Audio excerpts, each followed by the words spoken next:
Polusi udara yang terjadi di perkotaan lebih banyak akibat gas buang kendaraan. Guna menekan polusi udara akibat gas buang kendaraan, Dinas Perhubungan kini secara intensif melakukan uji emisi terutama kendaraan roda 4.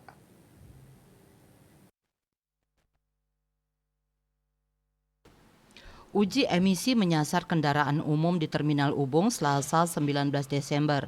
Sejumlah kendaraan umum yang ngetem di terminal tersebut dilakukan uji emisi untuk mengetahui tingkat pencemarannya. Wakil Wali Kota Denpasar IKD Agus Arya Wibawa mengatakan uji emisi ini makin digencarkan juga berkaitan dengan bea balik nama yang akan diserahkan ke kabupaten kota. Tahun 2025 ada opsi pajak bea balik nama sebesar 66% diserahkan ke kabupaten kota, maka akan melaksanakan uji emisi lebih masif.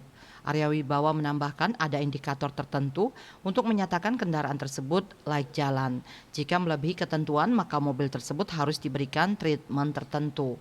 Pelaksanaan uji emisi ini dilakukan oleh Dinas Perhubungan kerjasama dengan DLHK. Uji emisi awal menyasar kendaraan di Terminal Ubung dan di PO Bus Akap. Sebelumnya, akibat kualitas udara yang cukup baik, Denpasar sempat memperoleh penghargaan Langit Biru karena dinilai berhasil melakukan evaluasi kualitas udara perkotaan (EKUP) dengan baik. Hal ini meliputi pengurangan tingkat pencemaran udara serta uji emisi kendaraan bermotor di jalan raya. Melalui program ini, pemerintah Kota Denpasar didorong untuk melaksanakan program pengendalian pencemaran udara secara lebih terfokus dan terarah.